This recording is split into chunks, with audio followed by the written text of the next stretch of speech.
রচনার স্কুলে পড়াশোনা সম্পূর্ণ হওয়ার আগেই তার বাবা বিকাশবাবু নীলেশের সঙ্গে তার ধুমধাম করে বিয়ে দিয়ে দেয়। রচনার শ্বশুরবাড়ির পরিবার অত্যন্ত ধনী ছিল। রচনা যেহেতু সংস্কারী এবং শান্ত প্রকৃতির মেয়ে হওয়ায় শিখা দেবী তাকে নিজের ছেলের বউ করে বাড়িতে নিয়ে আসে। কিন্তু রচনার একটাই সমস্যা, সে ভীষণই বোকা এবং সরল প্রকৃতির ছিল। তাকে যে যা বলে সেটাই সে বিশ্বাস করে, তার নিজস্ব কোনো বুদ্ধিমত্তা নেই। অন্যদিকে রচনার একমাত্র ননদ বিপাশা এখন শহরের একটা নামকরা স্কুলে পড়াশোনা করে। বিপাশা, তোমার কপাল কত ভালো জানো, কারণ তুমি স্কুলে পড়াশোনা করতে পারছো। ছোটবেলা থেকে আমারও স্কুলে পড়াশোনা করার খুব ইচ্ছে ছিল, কিন্তু বাবা আমাকে পড়ায়নি। মায়ের শরীর খারাপ ছিল বলে আমি সংসারের সব কাজ করতাম, তাই এসব করতে গিয়ে আমি পড়াশোনা করতে পারিনি। থাক বৌদি, মন খারাপ করো না, সবার কপালে তো আর ঘি সহ্য হয় না। তাই তুমি যদি পড়াশোনা করতে না পারো তাহলে কি করবে বলো? আমি এখন স্কুলে গিয়ে পড়াশোনা করছি, তাই আমার উপর কিন্তু নজর দিও না। আর তুমি তো শুনেছি 10 পাস করেছো, ওটাই তোমার জন্য অনেক। কিন্তু আমি তো 11-12 পড়তেই পারিনি। এভাবেই রচনা নিজেকে ছোট করতে শুরু করে, আর বিপাশাও তার বৌদির উপর হাসাহাসি করে। অন্যদিকে শিখা দেবী তার মেয়ে এবং বৌমার সমস্ত কথা শুনে ফেলে। শিখা দেবীর মন যেহেতু খুবই ভালো, তাই বৌমার কথা শুনে সে মায়ায় পড়ে যায়। তাই তখনই সে তার ছেলে এবং বৌমাকে ডেকে পাঠায়। নীলেশ, আমি ভাবছি তোর বউকে আমার মেয়ের স্কুলেই ভর্তি করে দেব, তাহলে ও বাকি পড়াশোনাটা কমপ্লিট করতে পারবে। কারণ আমাদের বাড়িতে এমনিতেই বেশি কোনো কাজ থাকে না, রান্না বান্না, ঘর মোছা, যাবতীয় সংসারের কাজ করার জন্য আমাদের বাড়িতে কাজের লোক তো আছেই। তাই বৌমা এই সুযোগে পড়াশোনা কমপ্লিট করে নি। রচনা আবার স্কুলে গিয়ে পড়াশোনা করতে পারবে শুনে সে খুবই খুশি হয়। কিন্তু বিপাশা একেবারে জ্বলে পুড়ে ওঠে, কারণ তার বৌদি তার সঙ্গে স্কুলে যাওয়া আসা করবে, এমনকি তারা এখন একসঙ্গে একই স্কুলে এবং একই ক্লাসে পড়াশোনা করবে, যা বিপাশা মোটেই মেনে নিতে পারে না। অন্যদিকে রচনা স্কুলে যাবে বলে তার শাশুড়ি মা তাকে নিয়ে শপিং করতে যায়। শিখা দেবী তার বৌমাকে স্কুলের ড্রেস, ব্যাগ, বইপত্র, স্কুলের জুতা, মোজা ইত্যাদি কিনে দেয়। এভাবেই দেখতে দেখতে কয়েকটা দিন কেটে যায়। রচনা যখন প্রথম দিন স্কুলে যাবে সেদিন, বিপাশা, এই দেখো আমি তোমার মতো স্কুল ড্রেস পরে তৈরি হয়ে গেছি, আমি আজকে তোমার সঙ্গে গাড়ি করে স্কুলে যাব। এ কি বৌদি, তুমি এরকম স্কুল ড্রেস পরে স্কুলে যাবে? কিন্তু আজকে তো স্কুলে ফাংশন আছে, সবাই নর্মাল ড্রেস পরে যাবে। আমি তোমাকে একটা হট প্যান্ট আর টপ দিচ্ছি, তুমি ওটা পরে আমার সঙ্গে স্কুলে চলো, কারণ আজকে কেউ কিন্তু স্কুলে ড্রেস পরে যাবে না। না না, আমি যদি এখন হট প্যান্ট আর টপ পরে যাই তাহলে আমাকে তো সবাই বকাবকি করবে, আর তোমার মাও আমাকে বকবে। তুমিও তো স্কুল ড্রেস পরে আছো, তুমি তো হট প্যান্ট বা অন্য কিছু পরোনি। আরে বাবা, আমি তো স্পোর্টস টিমের মেম্বার, আজকে আমাদের স্পোর্টস খেলা আছে, তাই আমি স্কুল ড্রেস পরে যাচ্ছি। কিন্তু বাদবাকি সবাই নর্মাল ড্রেস পরেই যাবে, আর মা তোমাকে একদম বকাবকি করবে না। আমি লুকিয়ে লুকিয়ে একটা হট প্যান্ট আর জামা নিয়ে নিচ্ছি, তুমি স্কুলে যাওয়ার আগে ওয়াশরুম থেকে ওটা পরে নিও, তাহলেই তো হয়ে যাবে। আসলে বিপাশা তার বৌদিকে ফাঁসানোর জন্য এসব কথা বলে, আর রচনাও তাকে চোখ বন্ধ করে বিশ্বাস করে। রচনা নিজের ব্যাগে একটা ছেঁড়া হট প্যান্ট এবং ক্রপ টপ নিয়ে নেয়।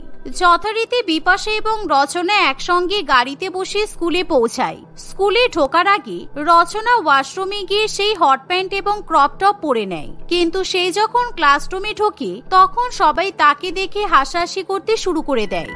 একি, তুমি এরকম অসভ্য মেয়েদের মতো ছোট জামা কাপড় পরে স্কুলে এসেছো কেন? ইউনিফর্ম পরে স্কুলে আসতে হয় তুমি জানো না? আর আজকে তো তোমার স্কুলে প্রথম দিন, তোমার আজকেই এরকম অবস্থা? তোমার শাশুড়ি মা অনেকবার কিন্তু রিকোয়েস্ট করে তোমাকে এই স্কুলে ভর্তি করিয়েছেন। আগে যদি আমরা জানতাম তুমি এরকম নির্লজ্জ, তাহলে কিন্তু কোনোদিনও তোমাকে স্কুলে ভর্তি নেওয়া হতো না। ম্যাডাম, আমি সত্যিই বুঝতে পারিনি, আমাকে তো বলা হয়েছিল আজকে স্কুলে নাকি অনুষ্ঠান আছে আর সবাই যা ইচ্ছা তাই পরে আসতে পারি, তাই আমি এরকম জামা পরেছি। আমি এখনই স্কুল ড্রেস পরে আসছি। রত্না ম্যাম কোনো কথা শুনতে চায় না। সে তখনই রচনার শাশুড়ি মাকে ফোন করে সব কথা জানায়, যা শুনে শিখা দেবীর মাথায় একেবারে আকাশ ভেঙে পড়ে। কিছুক্ষণের মধ্যেই শিখা দেবী এবং নীলেশ দুজনে স্কুলে এসে পৌঁছায়। তারা রচনাকে সেই অসভ্য জামাকাপড় পরে থাকতে দেখে ভীষণ পরিমাণে রেগে যায়। I am very sorry madam, আমি আপনার বৌমাকে স্কুলে আর রাখতে পারবো না, কেননা প্রথম দিন এসেই যারা এরকম অসভ্য অবস্থা হতে পারে সে পরে অনেক কিছু করতে পারে, বুঝেছেন? আমি আমার বৌমার হয়ে আপনার কাছে ক্ষমা চাইছি, কিন্তু দয়া করে ওকে স্কুল থেকে তাড়াবেন না। ওর পড়াশোনা শেখাটা খুবই জরুরি, আর ও এমনিতেই একটু বোকা ধরনের, তাই একটু ভুল করে ফেলেছে। এরপরও এরকম ভুল করবে না, আমি কথা দিচ্ছি। এভাবেই শিখা দেবী এবং নীলেশ কোনো মতে রচনাকে বাঁচিয়ে বাড়িতে নিয়ে আসে, কিন্তু বাড়িতে আসার পর তারা রচনাকে ভীষণ বকাবকি করে, আর যা দেখে বিপাশা খুবই খুশি হয়। মা, বিশ্বাস করুন, আমি এই জামা কাপড়গুলো পরতে চাইনি, আমাকে বিপাশা পরতে বলেছিল, তাই তো আমি পরেছি। আমার উপর শুধু শুধু আপনারা চিৎকার করবেন না। একেই ভুল করেছো, তার উপর আমার মেয়ের নামে মিথ্যা কথা বলছো। যাও, ঘরে গিয়ে জামা কাপড় ছেড়ে আসো, কালকে থেকে তুমি স্কুল ড্রেস পরে স্কুলে যাবে। দেখতে দেখতে এভাবেই দু একদিন কাটে। রচনা এখন প্রত্যেক দিন তার ননদের সঙ্গে স্কুলে যায়, কিন্তু প্রত্যেক দিন রচনা নিজের বোকামির জন্য সমস্ত টিচারদের কাছ থেকে বকা খায়। একদিন রচনা ঘরে বসে স্কুলের পরীক্ষার জন্য পড়াশোনা করে। তখন বিপাশা তার কাছে গিয়ে বলে, বৌদি, তুমি অঙ্ক করছো? হ্যাঁ বিপাশা, এখন আমাকে বিরক্ত করো না, আমি তোমার সঙ্গে কোনো কথা বলতে চাই না, কারণ তুমি সবসময় আমার সঙ্গে খারাপ ব্যবহার করো। কালকে আমার অঙ্ক পরীক্ষা, তাই আমাকে অঙ্ক করতে দাও। আরে তুমি কেন আমার কথাই রেগে যাচ্ছ? আমি তো তোমার ননদ, তাই আমি তোমার সঙ্গে একটু ইয়ার্কি মারতে পারবো না? আসলে আমার খুব খিদে পেয়ে গেছে, গরম গরম রুটি আর আলু ভাজা খেতে ইচ্ছে করছে। তুমি আমাকে রুটি বানিয়ে দাও, তারপর এসে অঙ্ক করো। তুমি তো অঙ্কতে এমনিই ভালো, অল্প একটু প্র্যাকটিস করলেই তো তোমার হয়ে যাবে, বলো। ননদের কথা শুনে বিপাশা রান্নাঘরে চলে যায়। সে রান্নাঘরে গিয়ে রুটি এবং আলু ভাজা করার প্রস্তুতি শুরু করে, কিন্তু তার আগে বিপাশা রান্নাঘরে গিয়ে বদমাইশি করে চলে যায়। বিপাশা ইচ্ছা করে আগুনের উপর রুটির চাটু বসিয়ে ভীষণ পরিমাণে তাতিয়ে রেখে দেয়, আর রচনা বুঝতে না পেরে সেই গরম চাটু ধরে নেয়, যার ফলে সে ব্যথা যন্ত্রণায় আর্তনাদ করতে শুরু করে। তার হাত একেবারে পুড়ে যায়। কালকে তোমার অঙ্ক পরীক্ষা, আর তুমি আজকে হাত পুড়িয়ে বসলে। তুমি এবার অঙ্ক করবে কি করে? তোমাকে নিয়ে যে আমি কি করব আমি জানি না। আমি তোমাকে বারবার বলেছিলাম আজকে তোমাকে রান্নাঘরে আসতে হবে না, কিন্তু তবুও তুমি আমার কথা শুনলে না। এই কথা শুনে রচনা একেবারে চুপ করে থাকে, কারণ সে ভালো করেই জানে সে যদি ননদের নামে কথা বলে তাহলে তার শাশুড়ি মা কিছুতেই বিশ্বাস করবে না, যার ফলে সেদিন রাত্রিবেলা রচনা আর অঙ্ক প্র্যাকটিস করতে পারে না। পরের দিন সে যখন বিপাশার সঙ্গে স্কুলে যায় তখন, ওহ বাবা, ব্যাগে অঙ্ক বই, অঙ্ক খাতা, জ্যামিতি বক্স, প্রজেক্ট সবকিছু বইতে বইতে আমার কাঁধ ব্যথা হয়ে গেল। বিপাশা, তোমার ব্যাগ দাও, আমি বই দিচ্ছি। কারণ ছোটবেলায় যখন বাবার সঙ্গে বাজার করতে যেতাম, বাবা ব্যাগ বইতে পারতো না, আমি ব্যাগ বই দিতাম। দাও। কিন্তু তোমার তো হাত পুড়ে গেছে। কিছু হবে না, আমি তো কাঁধে ব্যাগ বইবো। দাও দাও।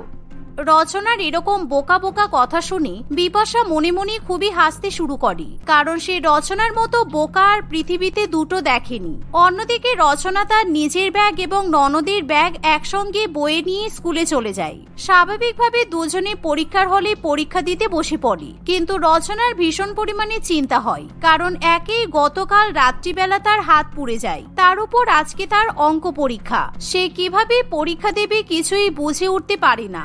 বেশ হয়েছে, আজকে অঙ্ক পরীক্ষায় ফেল করবে, তাহলে আর ক্লাস 12-এ উঠতে পারবে না। ওকে আবার 11-এই পড়তে হবে, আর আমি 12-এ উঠে যাব, তারপর উচ্চ মাধ্যমিক পাশ করে যাব। এমনিতেই ও যদি একবার ফেল করে যায় তাহলে মা আর দাদা ওকে আর স্কুলে পাঠাবে না। বিপাশা মনে মনে এই ভেবে খুবই আনন্দিত হয়। যথারীতি টিচার ক্লাসে এসে সবাইকে পরীক্ষার খাতা দিতে শুরু করে।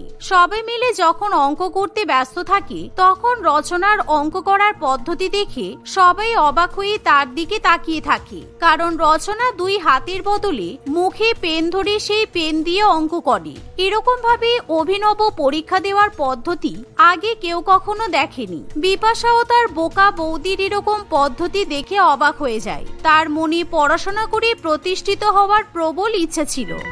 একই রচনা, তুমি মুখে পেন ধরে পরীক্ষা দিচ্ছ কেন? ওরকম ভাবে পরীক্ষা দেওয়া যায় নাকি? ম্যাম, আসলে কালকে আমার হাত পুড়ে গেছে, তাই আমি হাত দিয়ে পরীক্ষা দিতে পারবো না। ছোটবেলায় আমি যখন স্কুলে পড়তাম তখন আমাদের গ্রামে একটা প্রতিবন্ধীদের স্কুল ছিল। ওখানে সব প্রতিবন্ধী বাচ্চাদের শেখানো হতো কিভাবে হাতের বদলে মুখ দিয়ে কিংবা পা দিয়ে পেন ধরে পরীক্ষা দেওয়া যায়। আমি ওই পদ্ধতিগুলো প্রত্যেকদিন দেখতাম আর দেখতে দেখতে শিখে গেছি। আমাদের তো হাত আছে কিন্তু ওদের তো হাত নেই, তবুও ওরা পড়াশোনা শিখে জীবনে প্রতিষ্ঠিত হচ্ছে। তাই আমিও মুখ দিয়ে অঙ্ক পরীক্ষা দিচ্ছি যাতে আমি জীবনে প্রতিষ্ঠিত হতে পারি। রত্না ম্যাম মনে মনে ভীষণই গর্বিত বোধ করে। এভাবে রচনা সেদিন ভালো মতো অঙ্ক পরীক্ষা দেয়। বিপাশাও তার বৌদিকে সেদিন সবার সামনে ছোট করতে পারে না। এভাবেই যখন কিছুদিন পর পরীক্ষার ফল প্রকাশ পায় তখন রচনা গোটা 11-এর মধ্যে প্রথম স্থান অধিকার করে। আর সে যেহেতু মুখে পেন ধরে পরীক্ষা দেয় তাই তাকে স্কুল থেকে আলাদাভাবে পুরস্কৃত করা হয়। রচনা, আজকে আমি তোমার উপর ভীষণ খুশি হয়েছি, কারণ তোমার জন্য আমি খুবই গর্বিত। কিন্তু বিপাশা, তুই যে অঙ্ক পরীক্ষায় গোল্লা পাবি সেটা তো আমি ভাবতেই পারিনি। তার মানে তোর বৌদি তোর ব্যাপারে যেগুলো বলতো সেগুলো ঠিকই। এই শুনে বিপাশা লজ্জায় একেবারে মাথা নিচু করে দাঁড়িয়ে থাকে। অন্যদিকে সেদিন বাড়িতে অনেক ভালো ভালো খাবার রান্নাবান্না করে রচনাকে খাওয়ানো হয়।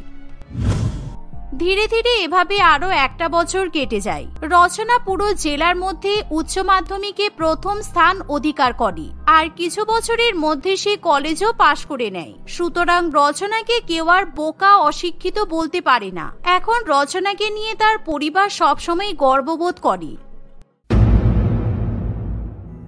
কল্পনা তার শাশুড়ি মা চৈতালি দেবী এবং এক 10 বছরের মেয়ে টুম্পার সঙ্গে বাস করত। কল্পনার স্বামী অনেক বছর আগেই মারা যায়। তার মেয়ে টুম্পার হার্টের প্রবলেম ছিল, তাই মাঝে মধ্যেই টুম্পার হার্ট অ্যাটাক হতো। কল্পনা তার মেয়েকে নিয়ে সবসময় ভীষণ দুশ্চিন্তার মধ্যে থাকত। টুম্পার চিকিৎসার খরচের জন্য এবং সংসার খরচের জন্য কল্পনা রাম বাহাদুর নামে একজন ব্যক্তির ধাবায় রান্নার কাজ করত। রাম বাহাদুর বাবুর ধাবা বিশাল বড় ছিল, সেই কারণে কল্পনার সঙ্গে সঙ্গে সেখানে চুমকি নামেরও একটি মহিলা রান্নার কাজ করত। কল্পনা, চুমকি, তোমরা তাড়াতাড়ি রান্না শুরু করো। কালকে কয়েকজন কাস্টমার ফিরে গেছে। আজকে বেশি করে মাটন বিরিয়ানি, পোলাও আর চিকেন কষা বানাও। কিছুক্ষণ পরেই কাস্টমার আসা শুরু হয়ে যাবে। হ্যাঁ মালিক, আমরা রান্না শুরু করে দিয়েছি। কাস্টমার আসার আগেই আমাদের সব রান্না কমপ্লিট হয়ে যাবে। এই বলে কল্পনা এবং চম্পা দুজনেই রান্না করা শুরু করে দেয়। রাম বাহাদুরের ধাবাতে পোলাও, বিরিয়ানি ছাড়াও আরো নানান রকমের বাঙালি খাবার বিক্রি হতো, কিন্তু তার ধাবার ফেমাস আইটেম ছিল মটন বিরিয়ানি, পোলাও এবং চিকেন কষা। দুপুরের দিকে রাম বাহাদুরের ধাবায় লোকজন আসতে শুরু করে দেয়। সেখানে সঞ্জয় নামে একজন ব্যক্তি অটো নিয়ে আসে। সঞ্জয় ধাবার সামনে অটোটা রেখে ধাবার মধ্যে প্রবেশ করে। সঞ্জয়কে দেখে কল্পনা বলে, দাদা, তুমি এসে গেছো? আমি তখন থেকে ভাবছি যে তুমি এখনো আসছো না কেন। আমি আসবো না মানে? তুই তো জানিস প্রত্যেকদিন দুপুরবেলা করে আমি তোর হাতেরই খাবার খাই। আজকে আমি তোর হাতের তৈরি স্পেশাল মাটন বিরিয়ানি খাবো। তোর হাতের খাবার না খেলে আমার যে খিদে মেটে না। রবিবারের ছুটির দিনে তোর বৌদি আর চিন্টুকেই ধাবায় নিয়ে আসবো, কেমন? সঞ্জয় বিরিয়ানি খেতে খেতে কল্পনার সঙ্গে গল্প করতে থাকে। সঞ্জয় ছিল কল্পনার নিজের দাদা। কল্পনাদের বাড়ি থেকে কিছুটা দূরে সঞ্জয় তার বউ এবং এক ছেলের সঙ্গে বাস করত। কল্পনার হাতের রান্না খেতে সঞ্জয় ভীষণ পছন্দ করত, তাই সে প্রত্যেকদিন রাম বাহাদুর বাবুর ধাবায় আসত। সঞ্জয় অটো চালিয়ে তার পরিবারের ভরণ পোষণ করত। সে খাবার খেয়ে তার বোনকে বিদায় জানিয়ে সেখান থেকে চলে যায়। বিকেলবেলা বাড়ি যাওয়ার সময় রাম বাহাদুর বাবু কল্পনা এবং চুমকি দুজনের হাতে তাদের বেতনের টাকা দেয়। এ কি মালিক, আপনি আমাকে কম টাকা দিলেন আর কল্পনাকে বেশি টাকা দিলেন কেন? আমরা দুজনেই তো সমপরিমাণ কাজ করি, তাহলে টাকার ক্ষেত্রে এরকম ভেদাভেদ করা হচ্ছে কেন? তুমি সমপরিমাণে কাজ করে কে বললো? তোমার হাতে রান্নার চেয়ে কল্পনার হাতে রান্না খুবই সুস্বাদু হয়। এর জন্যই প্রত্যেকদিন আমার অনেক মাটন বিরিয়ানি, পোলাও আর চিকেন কষা বিক্রি হয়। সেই জন্য আমি খুব খুশি হয়ে কল্পনাকে বেশি টাকা দিয়েছি। এই কথা শুনে চুমকির খুবই রাগ হয়, কিন্তু সে তখন কিছু বলতে পারে না। সেদিন থেকেই কল্পনার প্রতি চুমকির মনে হিংসা সৃষ্টি হয়। আচ্ছা, আমার থেকে বেশি টাকা দেওয়া? ধাবাতে আসা লোকজন সবসময় কল্পনার প্রশংসা করে, আর এখন আবার মালিক একে বেশি টাকা দিল, আমাকে 2000 টাকা কম দিয়েছে। এই কল্পনার কিছু একটা ব্যবস্থা তো করতেই হবে। এভাবেই চুমকি কল্পনাকে ধাবা থেকে তাড়ানোর উপায় ভাবতে থাকে। একদিন কল্পনা এবং চুমকি যখন রান্না করতে ব্যস্ত ছিল, তখন সেখানে কল্পনার শাশুড়ি মা চৈতালি দেবী ছুটে আসে। বৌমা, টুম্পার আবার বুকে ব্যথা শুরু হয়েছে।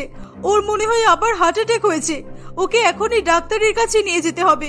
তুমি এখনই টাকার ব্যবস্থা করো। শাশুড়ি মায়ের মুখে এমন কথা শুনে কল্পনা খুবই ভয় পেয়ে যায়।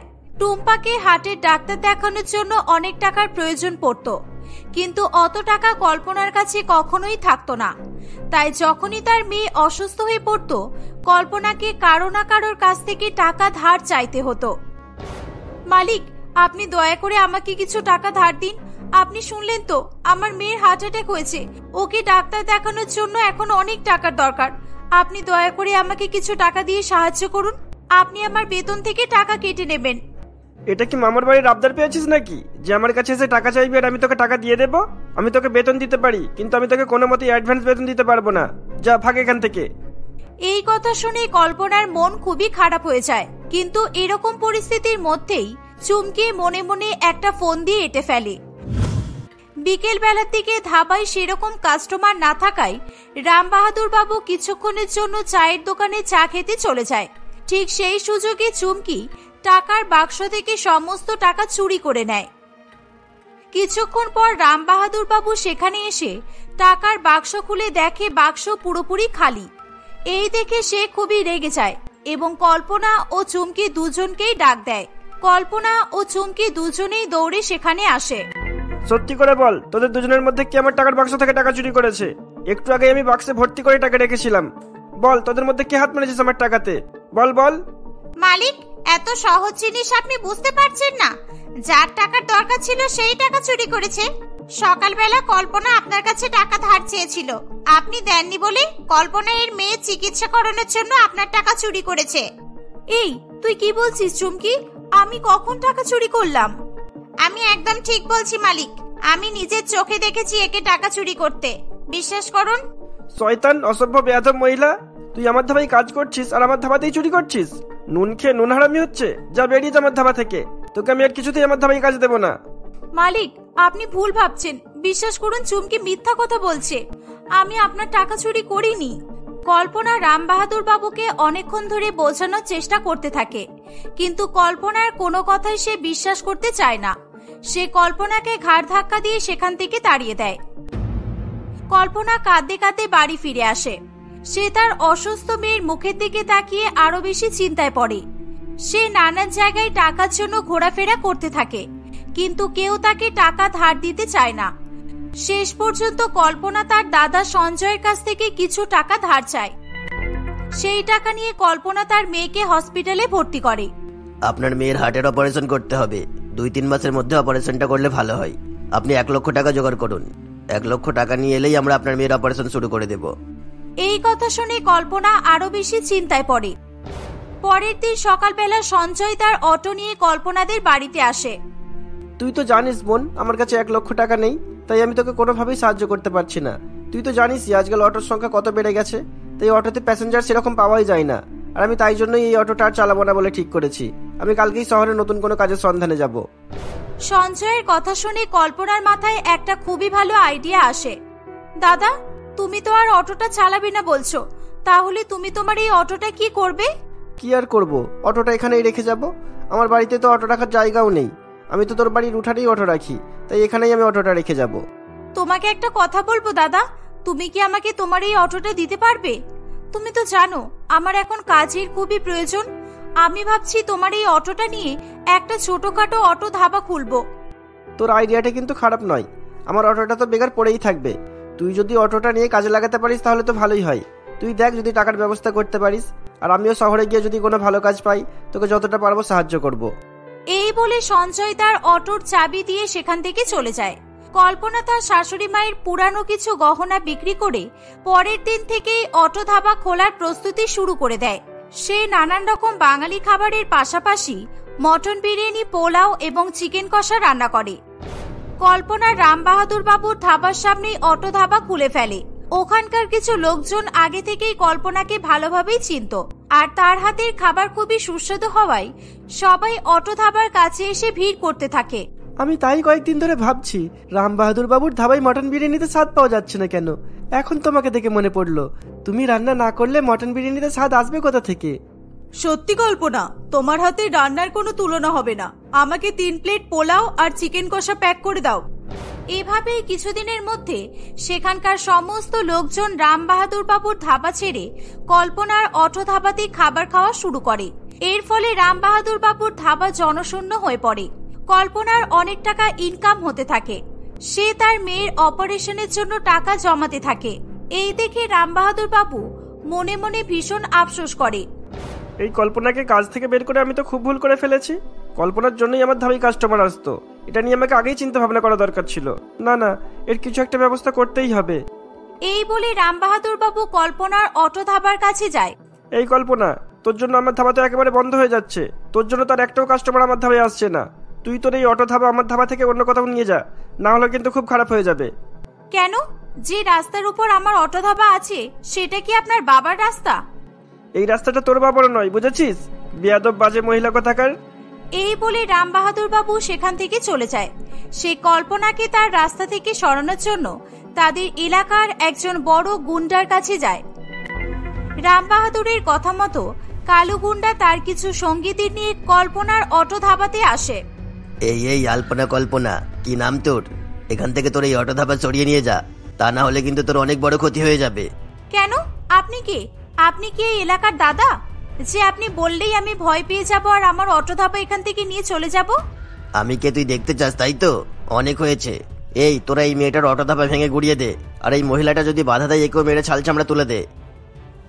কালু গুন্ডার সঙ্গীরা কল্পনার অটো ধাবা ভেঙে চুরমার করে দেয়। সেই সঙ্গে কল্পনা তাদেরকে বাধা দেওয়ায় তারা কল্পনাকেও খুব মারধর করে। কল্পনার স্বপ্ন আসা মুহূর্তের মধ্যে ভেঙে চুরমার হয়ে যায়। সে কাঁদতে কাঁদতে উপরওয়ালার কাছে অভিযোগ করতে থাকে। হে উপরওয়ালা, কি দোষ আমার বলো? আমি কি এমন পাপ করেছি যেটা শাস্তি তুমি আমাকে দিচ্ছ? সবসময় আমার সঙ্গে তুমি এমন করো। আমি জানি ওই শয়তান রাম বাহাদুর আমার এত বড় সর্বনাশ করলো। হে উপরওয়ালা, তুমি এর বিচার করো।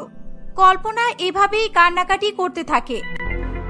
উপরওয়ালার কৃপায় গুন্ডাগিরি করার জন্য কালো গুন্ডাকে এবং তার সঙ্গীদেরকে পুলিশ সেদিনই গ্রেপ্তার করে। এই খবর পেয়ে কল্পনা ভীষণ খুশি হয়। সে তৎক্ষণাৎ পুলিশ স্টেশনে গিয়ে কালো গুন্ডার নামে এবং রাম বাহাদুর বাবুর নামে কমপ্লেন করে। পুলিশ কালুকে মারধর করার ফলে কালু সব সত্যি কথা বলে দেয়। পুলিশ সঙ্গে সঙ্গে রাম বাহাদুরকেও গ্রেপ্তার করে। আমার জীবন থেকে সমস্ত বাধা বিপত্তি দূর করে দেওয়ার জন্য তোমাকে অনেক ধন্যবাদ উপরওয়ালা। আমি সবকিছু আবার নতুন করে শুরু করব। আমি এই জীবন যুদ্ধ চালিয়ে যাব। যে করেই হোক আমার মেয়ের জীবন আমি রক্ষা করেই ছাড়ব। কল্পনা আবার নতুন করে সবকিছু শুরু করে। সে অন্য লোকের কাছ থেকে একটা অটো ভাড়া নেয় এবং সেই অটোতেই আবার নতুন করে অটো ধাবা খুলে ফেলে। কয়েক মাসের মধ্যেই সে অনেক টাকা উপার্জন করে। সেই টাকা দিয়ে সে তার মেয়ের চিকিৎসা করায়। কল্পনা একের পর এক তার অটো ধাবার সংখ্যা বৃদ্ধি করতে থাকে। 1 বছরের মধ্যে ওই অঞ্চলের বিভিন্ন কোণায় কল্পনার অটো ধাবা দেখা যায়। এভাবে সে তার পরিবারকে নিয়ে হাসি খুশি বসবাস করতে থাকে।